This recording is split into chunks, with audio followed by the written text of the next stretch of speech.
Halo guys, kembali bersama kami di podcast dapur. Saya tidak sendiri di sini. Perkenalkan, ini teman saya.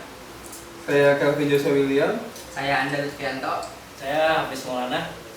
Oke, di podcast kali ini kami ingin membahas tentang sistem di mana perpajakan di Indonesia itu apakah relevan sama era digital dan bagaimana acuan dari negara-negara lainnya tentang perpajakan di Indonesia. Jadi ya, let's see.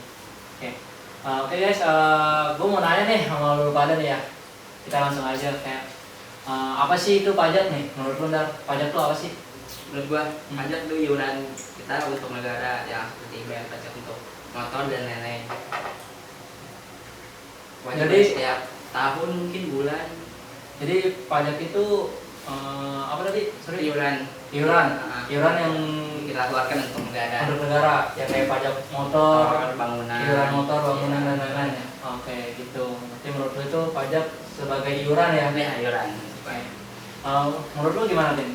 Menurut gue sih sama ya, pajak itu kayak iuran wajib yang kita bayar ke negara.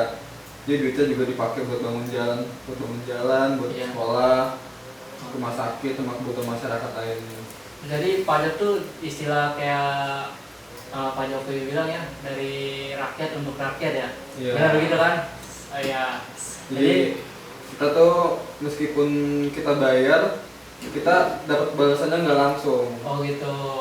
Berarti nggak berupa uang juga ya? Iya. Jadi berupa kayak tentang fasilitas, entah itu kendaraan, transportasi umum, jalan, Perbaikan jalan. iya, perbaikan jalan, pendidikan sekolah juga kan? Iya. Ya dari uang pajak gitu kan? Itu kan definisi dari Kevin. Dari Hafiz gimana, Hafiz? Udah jauh beda sih Nah. dari Bang Andar sama Bang Kelvin. Iya.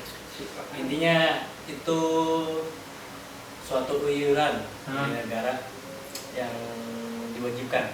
Oke. Sama kayak tadi, kayak pajak motor, pajak mobil. Hmm. Emang fungsinya pajak itu nanti balik lagi ke kita. Kayak transportasi umum harganya murah, Oke. itu terbantu dari salah satunya pajak gitu kan. Jalan-jalan segala macam, jalanan, begitu sekolah dan fasilitas umum yang lainnya sih. Tuh, ini aja. Oh, berarti sama ya, kita sepakat ya kalau pajak tuh iuran yang dari kita untuk kita juga ya, untuk membangun fasilitas sekolah dan lain-lain. Menurut lu pada nih, Bentar. Nah, menurut tuh gimana tentang pajak itu? kalau menurut gue sih pajak ya sama seperti kalian, kayak iuran-iuran yang iuran-iuran dari kita untuk kita juga. Itu menurut gue, karena pembangunan di negeri kita kan lagi besar-besaran nih, berarti pasti membutuhkan biaya yang sangat besar tuh, kayak IKN tuh. Jangan sampai IKN itu kan mangkrak gara-gara iurannya atau juga dananya kurang. Nah, salah satu dana yang paling besar ya dari pajak ini. IKN juga kan untuk pemerataan Indonesia ya, pemerataan ekonomi juga, pemerataan penduduk juga. Jadi gua rasa pajak ini sangat penting sih buat IKN itu, karena kan nggak mungkin dong Indonesia itu cuma ada di Jawa doang. Maksudnya wilayah-wilayah lain juga kan butuh juga kan, maksudnya pemerataan, pembangunan dan lain-lain agar ekonomi di Indonesia itu stabil. Dan gue rasa sih, gue yakin sih Indonesia 2045 itu bakal Indonesia emas.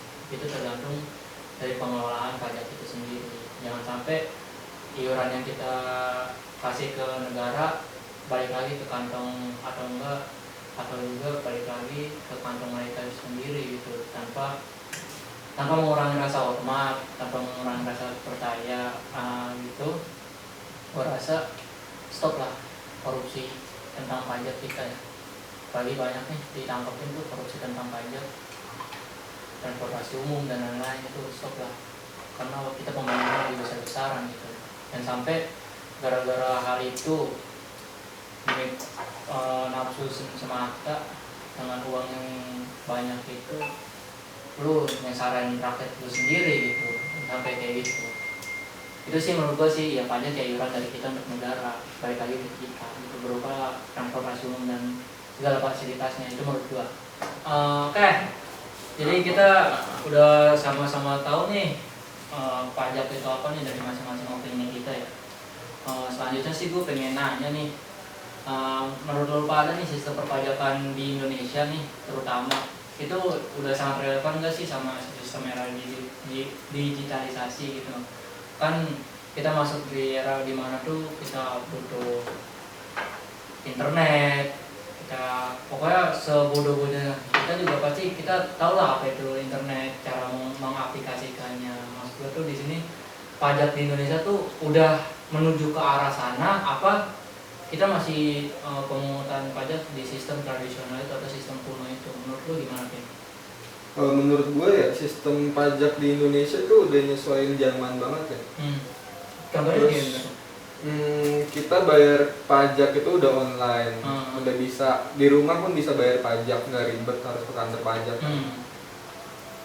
Kayak e-commerce juga sebenarnya udah kena pajak juga kan, itu juga udah otomatis kepotong berarti kan kalau kita bayar apapun itu. Menurut gue sih udah ngikutin perkembangan zaman banget sih. Mungkin bisa ditingkatin lagi. Performa aplikasinya ya? Iya, aplikasinya. Iya benar sih. Terus kalau menurut lo gimana, Pis? Sangat udah relevan banget nggak nih sama sistem digitalisasi nih? Kalau menurut gue sih udah. Cuman yang pertama tinggal edukasinya. Yang kedua sosialisasinya.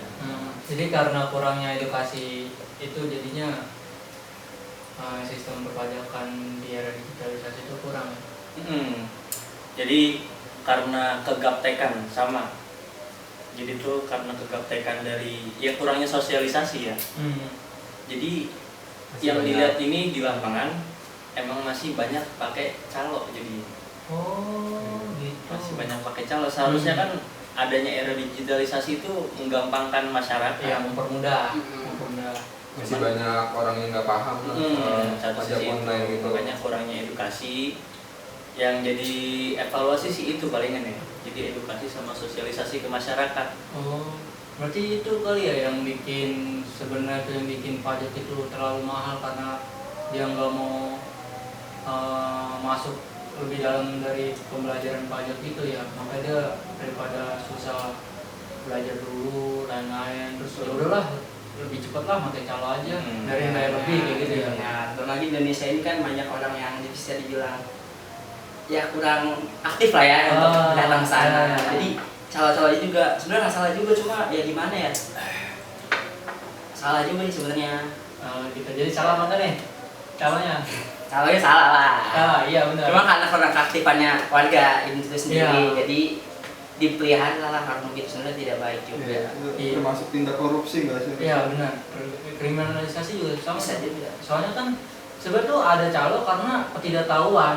Ya benar. Iya, ada orang yang lebih tahu makanya dia memanfaatkan situasi itu. Balik lagi kurangnya sosialisasi dari yang di atas itu, pemerintah atas. Mungkin sosialisasinya sudah, cuman belum menyeluruh kayak gitu. Apalagi kan sekarang lagi zamannya TikTok, Instagram, ya kan harusnya lebih mempermudah menjangkau semuanya gitu. Nggak mungkin kita nih pakai HP tuh pasti HP tetap aja ada di kantong gitu, walaupun ngeceknya benar-benar pasti ada buka TikTok, buka Instagram. Di situ para pemerintah harusnya muncul, diselipin kayak edukasi tentang pajak dan sebagainya kayak gitu kan. Iya sih, benar. Untuk mencapai itu ya gua rasa sih Indonesia harus ini sih, negara kita nih harus mencontoh nih negara-negara lainnya nih. Menurut lu pada nih ya, negara mana nih yang jadi tolak ukur sistem perpajakan di Indonesia gitu? Maksudnya Indonesia mencontoh ke negara ini nih, biarin jadi sistem perpajakan yang sempurna gitu, mendekati lah. Menurut lu gimana dah? Negara mana tuh? Menurut gua sih negara Denmark. Negara Denmark. Kenapa Denmark? Karena di sana meskipun pajaknya gede, tapi dari segi fasilitas yang didapat dari untuk rakyat sendiri yang tadi dibilang oleh saudara Calvin kan, karena dari rakyat untuk rakyat. Contohnya di sana kan listrik gratis, air mungkin, dan itu aja sih. Denmark ya, gue sih setuju sih. Soalnya ketika sistem perpajakannya mulai bagus atau sistem perpajakannya bagus, kayak listrik tadi tuh yang lu sebutin tuh ya pasti ada gratisnya atau apa gitu. Apalagi kan listrik di Indonesia kan mayoritas ya dari BUMN milik negeri gitu. Iya. Harusnya ya dengan sistem perpajakan ini ya perpajakannya bagus, kayak di Denmark itu bisa aja listriknya gratis. Itu sih. Menurut lu gimana, Bis? Negara mana nih yang sangat relevan nih buat dicontoh sama Indonesia nih? Kalau dari gue sih yang sepengetahuan gue ya, Oh ya, itu salah satunya Arab Saudi. Arab Saudi. Oke. Kenapa tuh? Walaupun di sisi lain nggak sebanding sama Indonesia, kan Arab Saudi itu ada biasanya kalangan besar umat Islam umroh, haji, Oh, dan lain-lain iya. kan. Salah satu pemasukannya dari situ. Iya. Cuman dari situ yang gue pernah dengar, jadi orang yang nganggur di sana aja tuh dapat pinjaman dari pemerintah. Oh, kayak dana bantuan sosial ya kalau di Betul, Indonesia ya. sama kayak gitu ya. Nah intinya Indonesia bisa asal duit dari pajak ini tuh nggak masuk ke kantong pribadi kayak yang lu bilang tadi kan. Iya benar. Kalau itu semua dibagi-bagi secara rata pada tempat yang benar, Iya. kalau kata gue sih bisa. Iya. Lebih dari itu malah. Itu Berarti sistem penyalurannya ya. penyalurannya. Digunakan buat apa harus jelas tuh. Biarin Indonesia juga menuju ke Indonesia Emas juga lebih mudah gitu tanpa itu ya selain SDM-nya. Gimana Pin? Kan kalau kata Anda Denmark nih sangat bagus. Terus Arab dengan penyalurannya. Menurut lu negara mana nih? Kalau menurut gue yang gue cari-cari ya, ternyata Singapura itu juga bagus. Oh, oke. Negara tetangga nih. Negara Bandung lagi ya, Iya. negara Bandung lagi. Di sistem pajak Singapura juga simple, dia tarifnya itu kompetitif, Oke. banyak buat insentif buat bisnisnya. Oh, oke. Terus kalau ininya sih pas gue baca-baca ini bagus deh ya negara ini.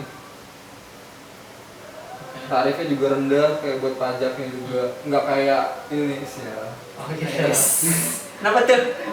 Kemarin lagi viral apa? Yang pajak Oh, pajak. Mau naik 12% ya 12%. untuk makanan ya. luar biasa. Iya, itu benar itu. Iya benar. Banyak ketika pemasukan kita berkurang tapi pajak nambah naik kan agak gimana gitu. Iya, Nah, pasti. Karena berarti- lebar tadi kita aja masih ya. Iya, berarti dari Denmark kita cara pengelolanya, kalau dari Arab cara penyalurannya, kalau dari Singapura sistemnya lebih simpel. Ya. Oke, jadi gitu guys podcast dapur kali ini semoga bermanfaat untuk kita semua. Saya undur diri, saya Reni Dwi Setiawan.